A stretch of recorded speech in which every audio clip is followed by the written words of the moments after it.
اللهم صل على سيدنا مولانا محمد معدن الجود والكرم وآله الكرام وابنه الكريم بارك وسلم صلوا عليه صلاة وسلام عليك يا رسول الله صلی اللہ تعالی علیہ وسلم۔ اللہ تبارک و تعالیٰ کا لاکھ لاکھ شکر احسان ہے کہ اللہ تبارک و تعالیٰ نے یہ توفیق بخشی کہ آج آپ اور ہم سب یہاں پر جمع ہوئے۔ یہ جو پروگرام ہے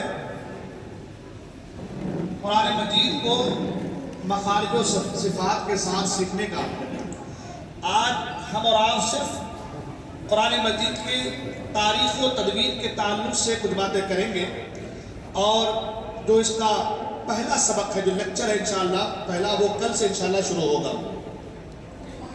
اور جیسا کہ میں نے اس کی پی ڈی ایف کو پڑھا، اس پہ غور کیا، تو صرف الف سے لے کے یا تک جو حروف ہجا ہیں، حروف تہجی جس کو ہم لوگ کہتے ہیں، اسی پر اگر آپ نے صحیح معنوں میں فوکس کر لیا، توجہ دے دی، تو 70% یوں سمجھ لیں کہ آپ قرآن صحیح پڑھ لیں گے، مجھے امید ہے۔ تو انشاءاللہ کل سے وہ چیزیں آئیں گی۔ آج ہم آپ تاریخ و تدوین قرآن کے تعلق سے کچھ سمجھتے ہیں۔ اس کی وجہ یہ ہے کہ سوال ہمارے یہاں کبھی ہوتا ہے کہ بھائی نوجوانوں سے خاص کر کے، ابھی تو بے دینی، الحاد اور نئی نئی من گھڑت باتیں نکلی ہوئی ہیں، تو بارہا سوال ہوتا ہے کہ بھئی تم جس قرآن کو پڑھتے اس کی تاریخ کیا ہے، اس کو جمع کیسے کیا گیا ہے، اس کی ہسٹری کیا ہے، یہ کیسے آیا، نزول کیسے ہوا، جمع کیسے ہوا، اس زمانے میں اتنی سہولتیں نہیں تھیں، تو آپ نے یہ چیزیں کہاں سے کی؟ تو اس کا جواب ہمارے پاس نہیں ہوتا، اللہ ماشاءاللہ جو پڑھے لکھے حضرات ہیں وہ کتابوں کا مطالعہ کر کے جواب دیتے ہیں، مگر 90% لوگ اس کے جواب سے عاری نظر آتے ہیں۔ تو آئیے سب سے پہلے ہم قرآن مجید کی تاریخ و تدوین کو پڑھتے ہیں، اس کو سمجھتے ہیں کہ اس کی تاریخ کیا ہے، اس کی ہسٹری کیا ہے نا؟ اور قرآن مجید جو جمع کی گئی ہے کس انداز، کس طریقے سے جمع ہوئی ہے۔ دیکھیں آپ کے سامنے یہ پہلی سلیڈ ہے۔ ابھی جو ہمارے پاس قرآن مجید ہے، یعنی کہ قرآن مجید کی موجودہ شکل، تو قرآن مجید جو ہمارے پاس ہے ابھی وہ کس شکل میں ہے نا؟ سبھی جانتے ہیں۔ یہاں دیا گیا آگے صحیفے، اس کے آگے دیا گیا ہے درختوں کی چھال، چمڑے، ہڈیوں اور پتھروں پر لکھا گیا، ٹھیک ہے نا؟ تو ہمارے پاس ابھی جو موجودہ شکل ہے وہ اس شکل میں ہے، مگر قرآن مجید جب نازل ہوا ہے، اللہ کا کلام ہے، جبرائیل امین کی زبان سے مصطفیٰ کریم کے قلب ناز پر نازل کیا گیا ہے نا؟ اور جب نازل کیا گیا تو قرآن مجید ایسا تو نہیں کہ ایک ساتھ پورا نازل کر دیا گیا۔ آپ نے پڑھا ہے کہ 23 سال کے جو ہے مدت میں قرآن مجید کو انسان کے ضروریات کے مطابق و موافق نازل کیا گیا ہے۔ کب کس چیز کی ضرورت ہے، کب کیا چاہیے، اس حساب سے قرآن مجید کی آیتوں کو نازل کیا گیا ہے۔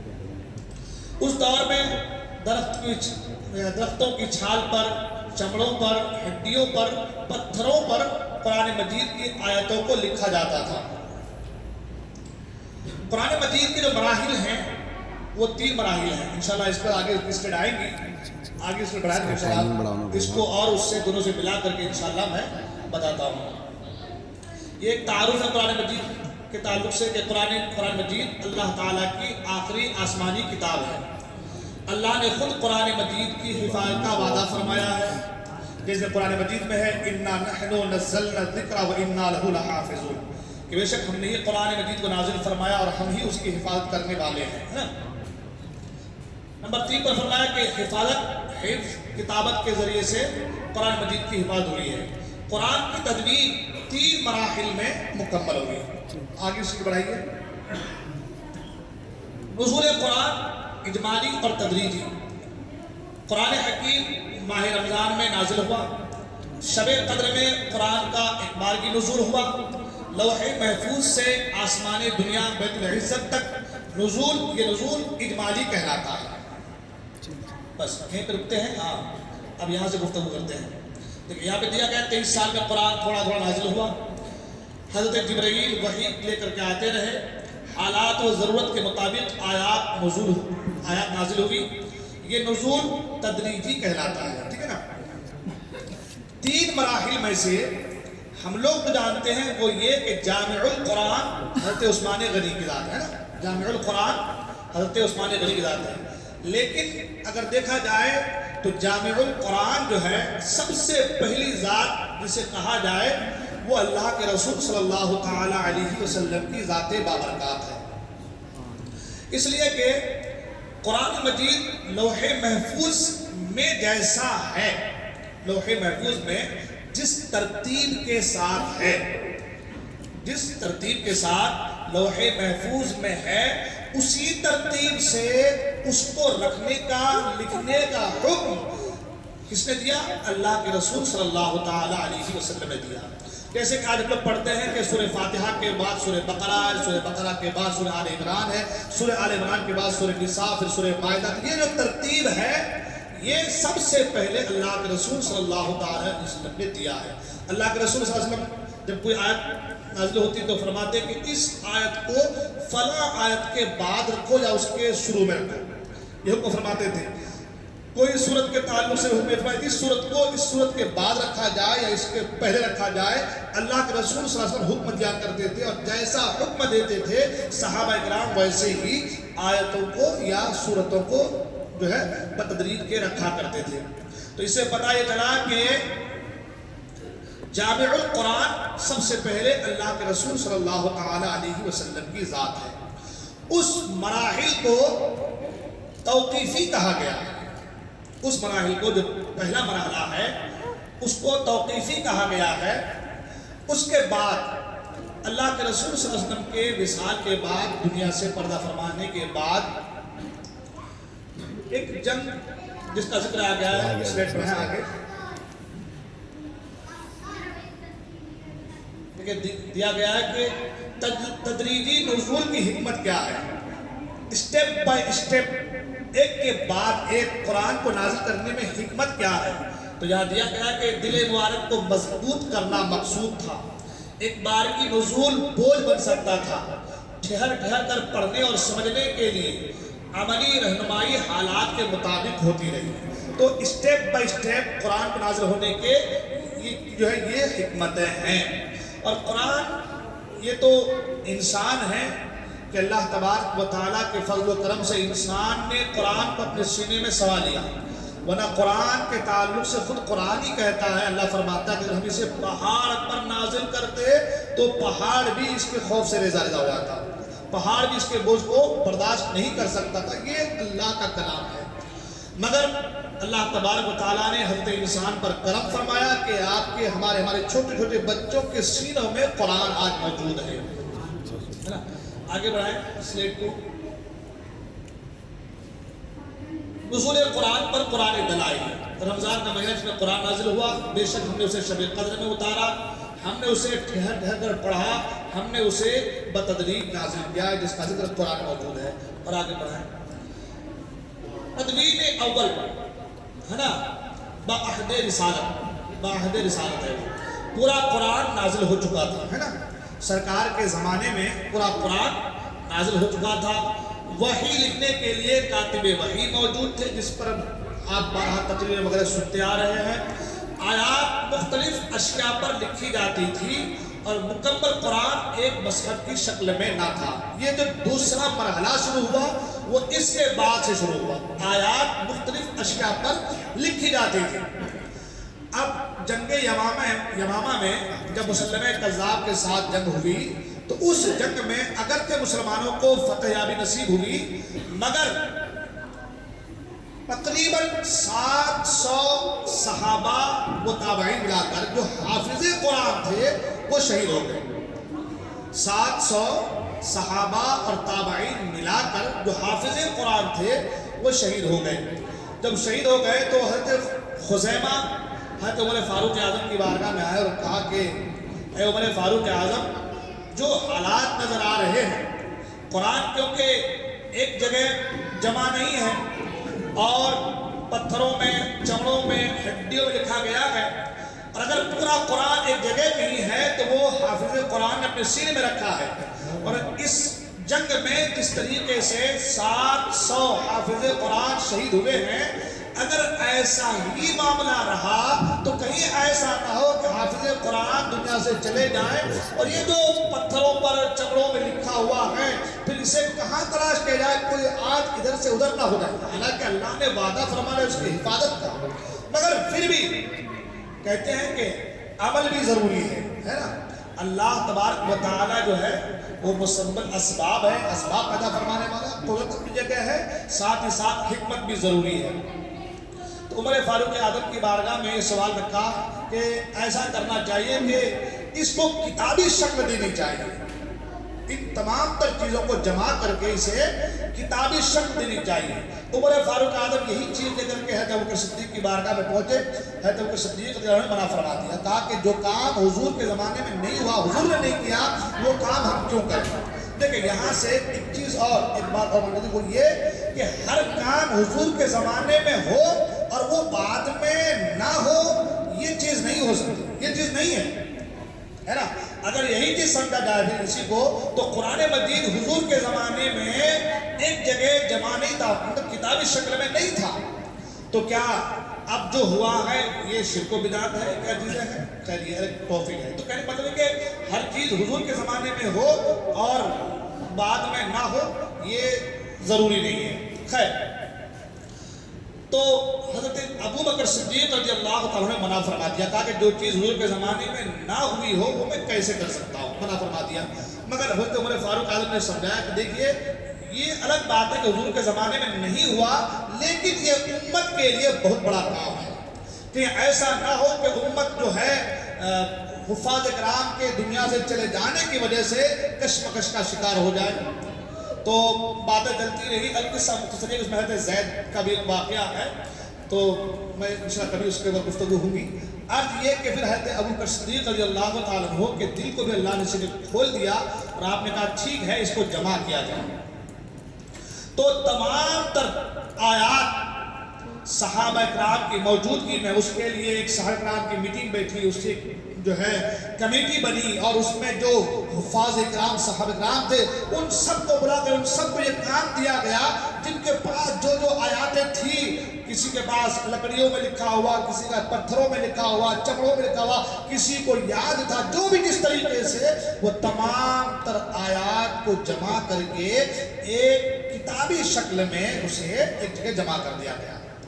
تو اس حساب سے جامع القرآن حضرت ابوبکر صدیق رضی اللہ تعالیٰ عنہ ہوئے ہے نا.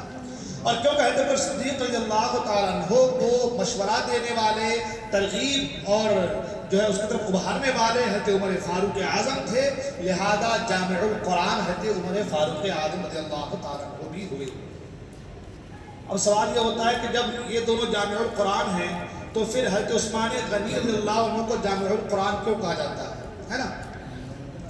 یہ جو تاریخ و تدویر ہے، میں اس چیز کو ہمارے نوجوان نسلوں کے ذہنوں میں اتارنا چاہتا ہوں. ان چیزوں کو ذہن کے آبگینے میں جگہ دیں. کل کو کوئی آپ سے سوال کرے تو آپ اس کا جواب دے پائیں گے. آج کا جو سبق ہے، جو آج کی کلاس ہے، وہ صرف تاریخ و تدویر ہی تک جو ہے محدود رہے گی. انشاءاللہ کل سے ہمارا باقاعدہ جو سبق ہے انشاءاللہ وہ شروع ہو جائے گا. اور مجھے امید ہے کہ لوگ کہتے ہیں کہ حضرت بہت سے لوگ کا سوال بھی تھا کہ حضرت 2 سال میں قرآن ہم لوگ نہیں پڑھ پاتے ہیں مخرج کے ساتھ، آپ 25 دن میں کیسے پڑھا دیں گے؟ یہ بھی ایک سوال ہے نا. 2 سال میں نہیں ہو پا رہا ہے، 3 سال لگ جا رہے ہیں ہمارے، نہیں ہو پا رہا ہے. یہ چیز درست نہیں ہے کہ 25 دن میں ہو جائے گا آدھا گھنٹہ. میں انشاءاللہ جب کل آپ لوگ بیٹھیں گے اور 1-2 ایگزامپل آپ خود یہ سوچنے پر مجبور ہو جائیں گے کہ شاید مجھے اب تک میں بالکل بے خبر تھا، قرآن مجید کا 50% حصہ تو میرے ذہن میں آ گیا ہے. دیکھیں ذہن اللہ نے دیا، سب کو سمجھ دی ہے. کچھ باتیں ایسی ہوتی ہیں کہ سمجھانے کا بھی ایک مادہ ہوتا ہے، اس کے ساتھ ساتھ سمجھانے کے ساتھ ساتھ جو چیزیں پڑھی جاتی ہے اس کے اندر بھی اس قدر ڈیفینیشن کر دی جاتی ہے، اتنا کھول دیا جاتا ہے کہ ایک ایک بات ذہن میں اتر جاتی ہے. مثال کے طور پر ایک ایگزامپل، وضو کا طریقہ، وضو کے بارے میں ہم نے پڑھا کہ وضو میں 4 جو ہے فرض ہے، 4 فرائض وضو کے، لیکن کیسے کرنا، 3 بار ہی کیوں دھونا، ایک ایک چیز اگر کھول کر کے سمجھا دیا جائے تو آدمی کو وضو کا مکمل طریقہ آ جائے گا۔ تو اس میں بھی اس لیے ہے کہ ہم جو پڑھتے ہیں وہ تو روزانہ جاتے ہیں حضرتوں کے پاس، ہمارے پاس بچے آتے ہیں الف با تا سا پڑھ کے چلے گئے، لیکن وہی چیز ہے کہ بیٹا یہ با ہے تو کیوں ہے، یہ تا ہے تو کیوں ہے، اس کو سمجھ لو۔ اگر یہ چیز سمجھ جائے گا تو بچہ آگے سے بچے کو باتا پڑھانے کی ضرورت ہی نہیں پڑے گی۔ تو انشاءاللہ یہی چیزیں کل انشاءاللہ آپ کو نظر آئیں گی۔ تو اب سوال یہ ہوتا ہے، بات کرتے ہیں کہ بھئی پھر جامع القرآن عثمان غنی رضی اللہ عنہ کو کیوں کہا جاتا ہے؟ اس کی وجہ یہ ہے کہ جب قرآن کتابی شکل میں اس کو تیار کر دیا گیا ہے نا، حضرت عثمان غنی رضی اللہ عنہ کے دور میں بہت سارے ملک فتح ہوئے، جس میں کچھ ملک عجمی بھی ہے نا۔ سرکار کے زمانے میں قرآن جو پڑھنے کا طریقہ تھا، جو لغت تھی، تو ہر قبیلے کے الگ الگ لغت تھی۔ قبیلے قریش کی لغت الگ، دوسرے قبائل کے الگ، اور سب کو ان کے قبیلے کے لغات کے حساب سے پڑھنے کا حق حاصل تھا، اللہ کے رسول صلی اللہ علیہ وسلم نے اجازت دے دی تھی۔ اب یہ قرآن عرب سے عجم تک پہنچا، دوسرے ملکوں میں پہنچا۔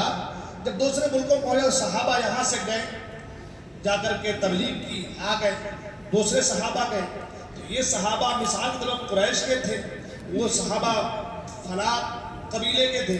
اب ان کی لغات الگ، ان کی لغت الگ، ان کے پڑھنے کا طریقہ الگ، قرآن وہی ہے، ان کے پڑھنے کا طریقہ الگ، ان کے پڑھنے کا طریقہ الگ۔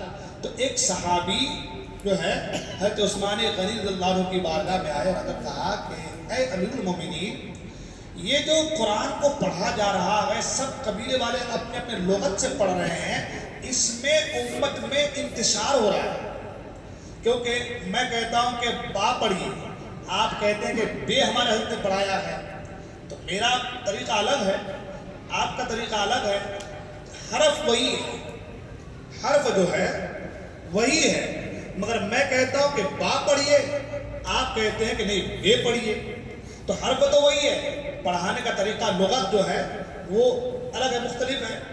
تو کہا کہ اے المومنین، امت میں انتشار ہو رہا ہے، اگر یہی سلسلہ رہا تو کچھ دنوں کے بعد امت بکھر جائیں گے کہ بھائی ہم اس کو نہیں مانیں گے، ہم تو یہ طریقہ پڑھیں گے، وہ کہ نہیں ہم تو یہ طریقہ پڑھیں گے، تو اس کو روکا جائے، اس کو روکا جائے۔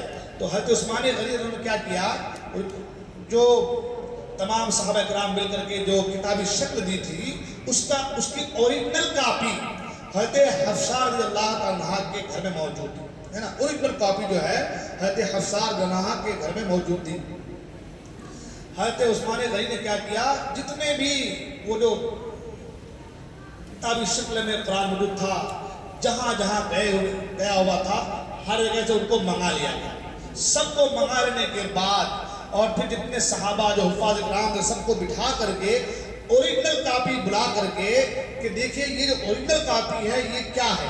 تمام صحابہ جو حفاظ کرام نے کہا کہ یہی صحیح ہے، یہی صحیح ہے، یہی صحیح ہے۔ جب سب کا ایک جگہ اتفاق ہے کہ ہاں جو اوریجنل کاپی جو جمع کی گئی یہ صحیح ہے، تو تمام تر جو کتابیں تھیں ان کو لے کر عثمان غنی اپنے پاس محفوظ رکھ لیے اور اس ایک اوریجنل کاپی کو عام کرنا شروع کر دیا۔ اب بصرہ جا رہا ہے تو اوریجنل کاپی کی شکل جا رہی ہے، جو ہے کہیں جا رہا ہے، شام جا رہا ہے تو وہ اوریجنل کاپی جا رہی ہے۔ القصہ مختصر یہ کہ امت کو انتشار سے بچا کر کے اور ایک ہی لغت سے پڑھنے کا طریقہ جس نے دیا وہ حضرت عثمان غنی رضی اللہ تعالیٰ عنہ کی ذات بابرکات ہے۔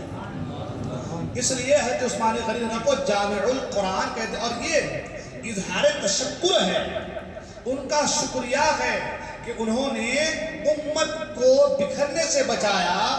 تو جمعہ کے دن خطبے میں ان کا نام جامع القرآن کہہ کے لیا جا رہا ہے، ٹھیک ہے۔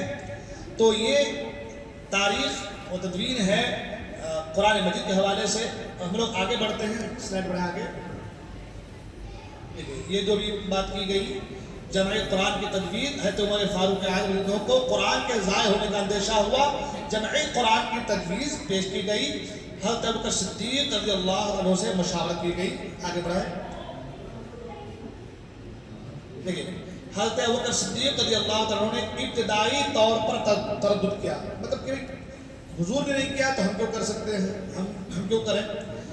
فرمایا رسول اللہ صلی اللہ علیہ وسلم نے یہ کام نہیں کیا۔ حضرت عمر رضی اللہ عنہ نے فرمایا ہوا واللہ خیر، ہے نا کہ اللہ کی قسم وہ بہتر ہے امت کے لیے۔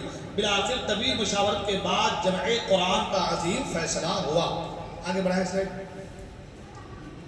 عقل مند اور قابل اعتماد نوجوان رسول اللہ صلی اللہ علیہ وسلم کے کاتب وحی جمع قرآن کی ذمہ داری سونپی گئی، یعنی جو عقل مند اور قابل اعتماد نوجوان تھے، جو حافظ قرآن تھے اور جو رسول اللہ صلی اللہ علیہ وسلم کے کاتب وحی تھے، لکھنے والے لوگ تھے، ان سب کو جمع قرآن کی ذمہ داری سونپی گئی۔ انتہائی بھاری ذمہ داری انہوں نے محسوس کی کہ ہمارے اوپر جو ذمہ داری دی گئی ہے، اور یہ حقیقت بات بھی ہے کہ وہ قرآن 1400 سال پہلے جس کو مصحف عثمانی کہا گیا ہے، جس کو رسم عثمانی کہا گیا ہے، جب آپ قرأت پڑھیں گے اس میں بھی یہ چیز بتائیں گے رسم عثمانی کے طرز پر لکھنا ضروری ہے۔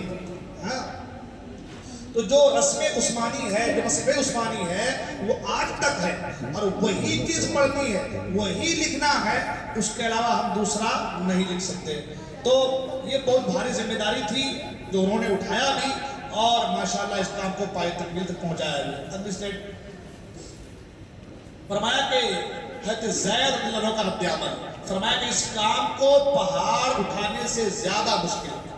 حضرت زید رضی اللہ عنہ نے کیا کہا کہ اس کام کو پہاڑ اٹھانے سے بھی زیادہ مشکل ہے ہمارے لیے، کہ پہاڑ بھی تو اللہ طاقت اٹھا لے، لیکن یہ ایسی چیز ہے کہ جسے پہاڑ بھی برداشت نہ کر سکتے، انسان برداشت کر رہے ہیں، اور اس کا کام ہمارے ذمہ لگایا گیا ہے۔ سوال کیا رسول اللہ صلی اللہ علیہ وسلم نے یہ کام نہیں کیا، حضرت ابو صدیق نے خیر ہونے کی یقین دہانی کرائی، اللہ نے حضرت زید کا سینہ بھی کھول دیا۔ جو تردد جو ہے حضرت ابو صدیق کو تھا، وہی تردد حضرت زید کو کہ سرکار نے یہ کام نہیں کیا تو ہم کیوں کریں، تو پھر حضرت ابو صدیق نے خیر ہونے کی، اچھے ہونے کی یقین دہانی جو ہے کرائی، تو اللہ نے حضرت زید کا سینہ کھول دیا۔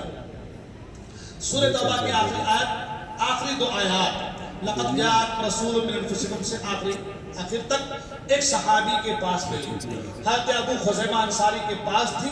مکمل تحقیق کے بعد ان دو آیات کو بھی اس میں شامل کیا گیا اور قرآن مکمل طور پر جمع ہو گیا۔ جو پوری واقعات میں نے شروع سے آپ کو بتایا، بس اس میں لے کے وہ چیزیں ایک کے بعد ایک اسٹیپ بائی اسٹیپ اس میں بیان کی جا رہی ہیں۔ آگے بڑھیں۔ تدوین ثانی کا نتیجہ، ہر سورہ کی آیات ترتیب سے لکھی گئی، ہر سورہ کا الگ صحیفہ تیار ہوا، صحیفے حضرت ابو بکر صدیق کے پاس رہے، بعد میں حضرت عمر اور حضرت حفصہ رضی اللہ عنہ کے پاس محفوظ رہے، جو میں نے پہلے بتا دی۔ یہ ترتیب کون سی تھی؟ یہ ترتیب وہی تھی جس ترتیب سے اللہ کے رسول صلی اللہ علیہ وسلم نے اس کو لکھنے کا حکم دیا، اور جو ترتیب لوح محفوظ میں ہے وہی ترتیب، اسی ترتیب کے ساتھ یہ کام پائے تکمیل تک پہنچا۔ آگے بڑھائیں۔ تدوین ثالث کی ضرورت، مختلف علاقوں میں قرات کا اختلاف ہونا، جو میں نے بتایا، کیا بتایا میں نے؟ لغات، الگ الگ بول چال ہے نا، الگ الگ بول چال، کوئی با کوئی بے، کوئی تا کوئی تے، ہے نا۔ تو وہ جو قرات کا اختلاف ہوا، حضرت حذیفہ بن الیمان رضی اللہ عنہ نے خطرہ محسوس کیا، امت کے اختلاف کا اندیشہ پیدا ہوا، حضرت عثمان غنی رضی اللہ عنہ کو آگاہ کیا کہ اگر ایسا رہا تو لوگ ایک قرات پر جمع نہیں ہو پائیں گے، کوئی بے پڑھے گا، کوئی با پڑھے گا، کوئی مجری ہا پڑھے گا، کوئی مجری ہا پڑھے گا، کوئی بسم اللہ پڑھے گا، کوئی بسم اللہ پڑھے گا، تو یہ کیا ہو جائے گا کہ معاملہ غلط ہو جائے گا۔ تو کہا کہ اس سے کیا کرنا چاہیے؟ تو کہا ایک کام کریں، سب کو جمع کریں۔ آگے بڑھائیں۔ حضرت حفصہ رضی اللہ سے صدیق رضی اللہ کے صحیفے منگوائے گئے، قرآن کی نئی تدوین کا فیصلہ کیا گیا، نقل تیار کر کے اصل واپس کرنے کا وعدہ کیا، اور امت کو ایک قرات پر جمع کرنے کا عزم کیا، ہے نا۔ امت کو ایک ہی قرات پر جمع کر دیا کہ بھئی آپ کو مجرحہ، مجریحہ، مجروحہ نہیں پڑھنا ہے، جو پڑھا گیا ہے جو اصل صحیفے میں ہے کون سا؟ وہ جو حضرت عمر فاروق حضرت عمر صدیق نے جمع فرمایا تھا، جو اس میں ہے، جو حضرت حفصہ کے پاس موجود ہے، اور جس کو حضور اکرم صلی اللہ علیہ وسلم کے صحابہ اور حفاظ اکرام نے پڑھا ہے، اسی ایک صحیفے پر سب کو جمع فرما، اسی ایک پر سب کو جمع فرما دیا۔ تدوین ثالث کی کمیٹی میں حضرت زید بن ثابت، حضرت عبداللہ بن زبیر، حضرت سعد بن عاص، حضرت عبد الرحمن بن حارث ہے نا، یہ لوگ تھے۔ اور اصول تدوین بعہد عثمان، اختلاف کی صورت میں قریش کی زبان اختیار کی گئی۔ مجھے میں نے کہا لغت کے تعلق سے تو اختلاف کی صورت کون سی زبان کون سی لغت اختیار کی گئی؟ تو کہا کہ وہ قریش کی زبان اختیار کی گئی۔ سب کے الگ، ہمارے یہاں خاندش میں بھی یہاں کی خاندش بولی الگ ہے، آپ تھوڑا زیادہ آگے پاچورا کی طرف چلے جائیں وہاں کی بولی الگ ہے، آپ تھوڑا جو ہے ادھر کی طرف سائڈ چلے جائیں وہاں کی بولی الگ ہے۔ بات وہی ہے، زبان خاندشی ہی ہے، مگر کیا ہے؟ تو کہا کہ بھئی بول چال میں کمی بیشی ہے تھوڑی بہت، تو وہ کیا کہ بھئی اب لوگ کیسے کیا کریں گے؟ تو سب کو جو ہے ایک ہی زبان میں لا کر کے جمع کر دیں کہ سب کو قرآن کو پڑھنا ہے، وہ قریش کی زبان میں پڑھنا ہے نا۔ پھر فرمایا قرآن قریش کی زبان میں نازل ہوا، لفظ تابوت کا فیصلہ کیا گیا، اتحاد امت کو مقدم رکھا گیا۔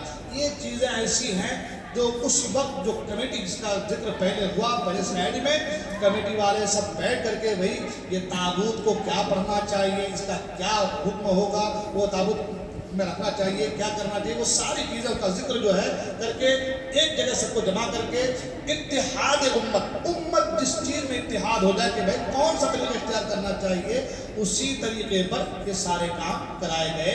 اور یہ جو ہے تدوین کے اصول جو حضرت عثمان غنی عنہ کے عہد میں ہوا۔ آگے بڑھائیں۔ املا اور کتابت، حضرت سعد بن عاص بن جو ہے املا کراتے تھے، وہ علی بارہ کیا ہے املا کراتے تھے۔ حضرت زید بن ثابت عنہ جو ہے وہ لکھتے تھے، دیگر صحابہ معاون و مددگار تھے۔ انتہائی احتیاط کے ساتھ یہ ساری چیزیں نقل کی گئی۔ آگے بڑھائیں۔ مصاحف کی تیاری اور ترسیل، کئی مصاحف عثمانی تیار کیے گئے، مکہ، مدینہ، بصرہ، کوفہ بھیجے گئے، شام، یمن، بحرین بھی مصاحف روانہ ہوئے، ایک مصحف مدینے میں رکھا گیا۔ یعنی ہر کام کو ترتیب کے ساتھ کیا گیا کہ اب جو مصاحف جا رہے ہیں اس میں کوئی رد و بدل نہ کر پائے۔ اگر کوئی رد و بدل کر رہا ہے جو اس کا اصل ہے، جو اوریجنل ہے، وہ مدینہ منورہ میں موجود ہے، اب کوئی اس میں کمی بیشی کرنے کی سوچ سکتا نہیں۔ اور پھر جتنے پہلے گئے تھے واپس کر لیے گئے اور اچھے سے ایک ہی کرت میں جمع کر کے سب کو پھر واپس روانہ کیے گئے۔ اب امت کے اندر انتشار نہیں ہونی چاہیے، اتفاق کے ساتھ ایک ہی لب و لہجہ، ایک ہی قرات اور ایک ہی زبان میں سب قرآن مجید کی تلاوت کریں۔ تاریخی حقیقت، تدوین ثالث 25 ہجری میں مکمل ہوئی حضرت عثمان رضی اللہ عنہ کے دور خلافت میں، اور پہلی بار مکمل مصحف تیار ہوا، امت ایک قرات پر جمع ہو گئی ہے نا۔ مکمل ہے اختتامیہ، قرآن کی مراحل میں محفوظ ہوا، حفظ اور کتابت دونوں ذریعے استعمال ہوئے۔ آج بھی مصحف عثمانی رائج ہے، یہ اللہ کے وعدہ حفاظت کی دلیل ہے کہ دیگر کتابیں اس میں تحریف ہو گئی، رد و بدل ہو گئی، مگر اللہ کے کلام میں کوئی تبدیلی کوئی تغیر نہیں، اور یہ اللہ کے وعدہ حفاظت کی دلیل ہے نا۔ تو اور پر